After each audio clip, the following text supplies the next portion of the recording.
let's cheers. We should do a behind the scenes one. Cheers. So my mom has a new album coming out. She's going to talk about it with y'all. Yes, so tomorrow is actually pre-order sales, right, Rory? Yes, it is. You can go to my website, alyssaholt.com, down in the description, and get you a signed copy of the album. We actually got our posters in today. And yes, we have 3 people on this poster. Yes, we do. Why? Should we tell them? No, we should keep it a secret.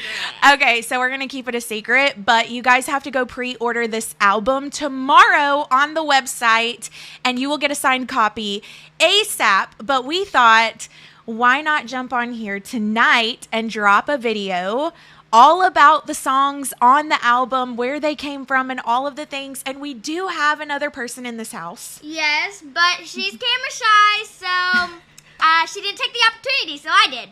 Yes, Rory took the opportunity. She's going to get in front of this camera no matter what. So we thought we would do a question answer type of thing. I have no idea what she's going to ask me, but we thought we would let you know where these songs came from and the whole idea behind the album. So Rory, I'm going to let you just take it away, baby. So you have 5 songs on your new album. One of them is a secret, and I want to know the inspo behind Braving the Sky. Braving the Sky. Okay, so do you remember when I wrote Braving the Sky? When we were little? Yes, when you were little. I wrote this song in 2017, and it was actually during the divorce. Do you remember that? Yeah. And so we had a lot of really sleepless nights. We were up a lot together in the middle of the night and couldn't sleep. And one night I put you and Sissy asleep, and I went into the living room with my guitar. And I thought to myself, what would be a song that I would want to write that sticks with you and your sister in a way that kind of becomes a mantra for us? And really, this song has become a mantra for us. It's like our song. We carried this song through divorce. Mm-hmm. We carried it through cancer. Mm-hmm. And we carried it through Daddy B passing away. Yeah. And so there were many nights where you guys asked me, get your guitar out and sing us our song, right? Mm-hmm. And so I would have to sit there and play the song on the guitar acoustic version for them until they fell asleep. But actually, the song really just represents the night hour of your life. And I wanted something that was going to remind you and your sister that it doesn't matter how dark life gets. It doesn't matter how dark the night is, how horrible the situation is. It is only in the night that the stars shine the brightest.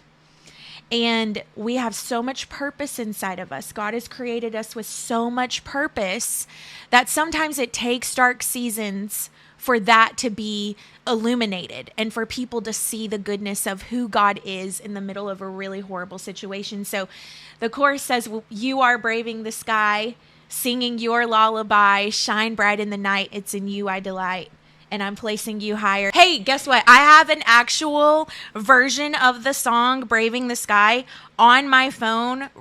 I should show them. It's of the girls singing it when they were little. Oh my gosh. Yep. This is our song. It's got us through a lot of hard times. Sing it with me. High up in the sky, in the dead of night is where dreams come alive. Listen to your little voices. I wish I may wish upon a diamond shining brighter than the sun.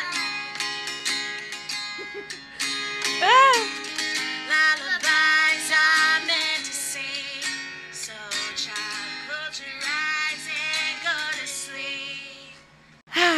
Anywho, so this song has carried us through a lot of hard times. Yes, We have sang this song so many seasons, so many night seasons of our life, and we have watched God really place us higher in every dark season, and people have watched the starlight. They've watched the things that God has done in our life. And so I just think it's a really special song, and I think it could be awesome for people who are having a night season in their life. I think a lot of kids can use it too. Mm-hmm.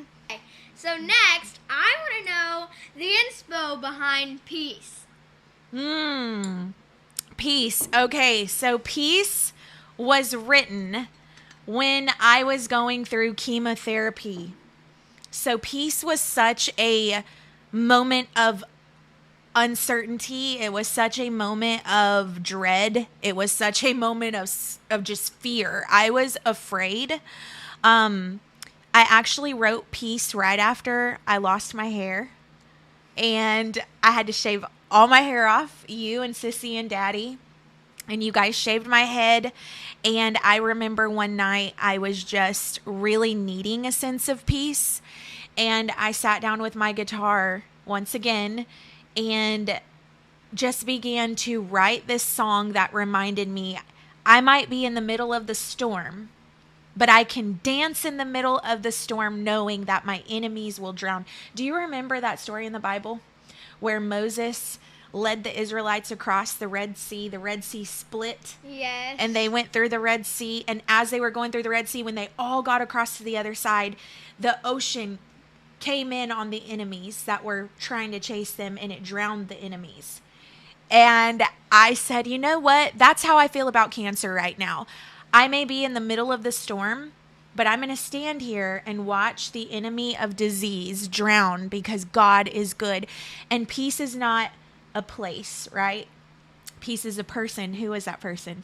Jesus. Jesus. And so we know we can go through hard times, and we can always see peace in it because we are sitting with the person peace. Not because it's not hard. Like, we've been through some really hard things. Yeah. And it's not that life hasn't been hard, but it's who is holding us in those hard moments. And so peace is not a place, it's you, it's Jesus, right? And so that's what I'm singing it to God. I'm singing it to him. I'm saying peace isn't a place, it's you. It's everything you do for me despite what I am going through. I can be confident that you've got me in the middle of this storm. And so that's where peace came from. And it came from a really scary time in my life, but still I was declaring that God was good.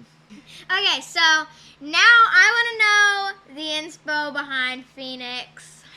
Phoenix. Oh my gosh. Okay, so Phoenix was Daddy's favorite song. Yes. Actually, no. Daddy sang Phoenix and Peace all the time.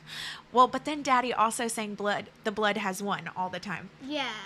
And then Phoenix was actually what sparked our relationship. Did you know that? No. So the first night that Daddy B ever called me, he asked me, he said, so are you writing any new songs lately? And so I told him about Phoenix, and he said, send it to me. And I was so scared that I thought I was going to throw up. I was like, I am fixing to send this song to the Brandon Holt. Remember we used to call him that all the time? Yeah. I used to think that his full name was Brandon Holt Music. She did. She literally did. That's so funny. But I remember I was so scared to send him Phoenix. I was afraid he wouldn't like it. And it was such a special song to me that I remember physically feeling like I was going to barf when I sent it to him. So I sent it to him at 3 o'clock in the morning. We were on the phone with each other all night long. And he ended up calling me back and freaking out over it. And he was like, yo, this song, it's a hit. You have got to record this song. And I've never been able to record it. But Phoenix came out of, once again, the divorce. And so Braving the Sky and Phoenix came out of the divorce. And it was written in 2017.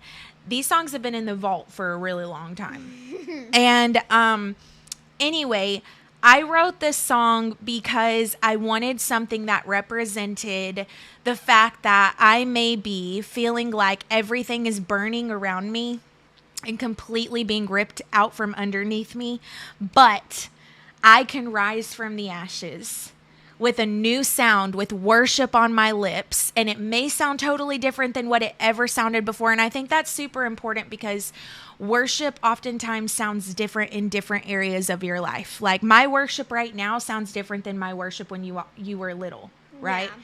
And it sounds different than before you were ever born. And that's because my relationship with God has grown.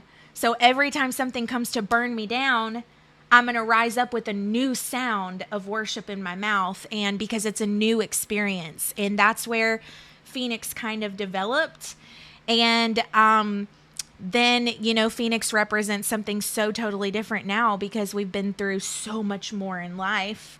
And so we just keep on rising, right? Mm-hmm. We don't stay down. That's what we do. We keep on getting back up. Okay, so Mom, tell us the inspo behind Blood Has Won. So Blood Has Won is actually number 3 on the album. We mixed it up, but that's okay. Yeah. Phoenix is number 4. But Blood Has Won was actually another one that was written during the cancer season. My husband and I, Brandon and I, we went to a conference that we did worship for.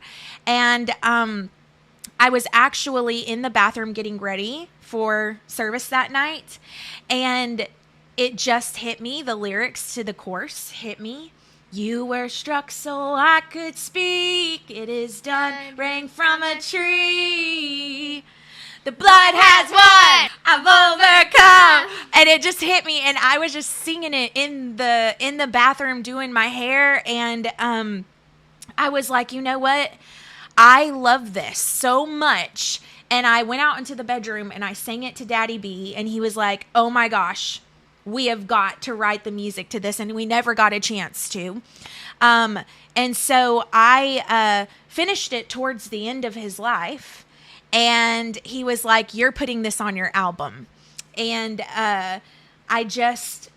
for me, this song represents that it doesn't matter what trial you're going through, what hardship you're going through, what kind of pain, what kind of fear, what kind of torment.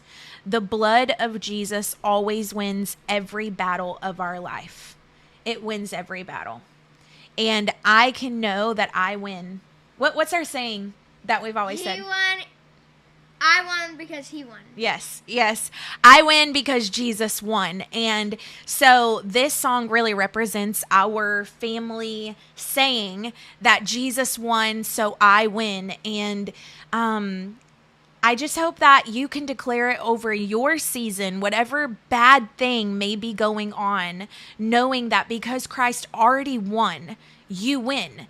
The blood has won, so you overcome. If he said it, I believe it. If it's written, I receive it. That's the end of the story because he said so. He said so. I just got a little bit of a preacher in me. So anyway, but that's where Blood Has Won came from.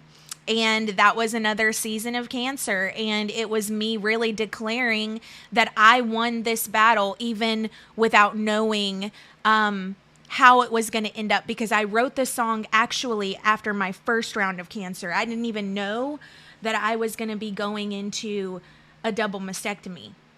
And so then I kind of tweaked it a little bit after the double mastectomy, and then it was finished. And Brandon was like, yes, we've got to record this. So, okay, I've got a question for you. Which song do you like the most on the album? Probably Peace. Peace? Yes, I really love that one. Wow. I wasn't expecting you to like Peace because it's kind of got a rocker vibe to it. I thought you would have liked Phoenix more. Well, I like Phoenix is next. Yeah, Phoenix is next. So Peace, just funny little story behind that is I have always wanted to be a rock star since the time I was little. And so Peace is like a little wink to my 16-year-old rocker self that always wanted to be like Barlow Girl and Crystal Meyer and all of the people back in my day, which I'm not going to age me any more than that, so we'll just not. But I love it, and I love how each of these songs have kind of a different vibe because of the different seasons I was in. And then number 5 is a secret. It's called Brave Girls. I wonder who those girls are. I wonder who those girls are. You will have to wait to hear that one on the album. I'm not releasing any sneak peeks of that online till the album is out. But there might be 3 girls singing on that one. You will have to see. It's going to be awesome. But this is the stories behind my songs in short, condensed version. And I hope that you'll go pre-order it tomorrow on my website, alyssaholt.com. June 4th, it is released. And go pre-order it! Yes, go pre-order it. Cheers! Cheers!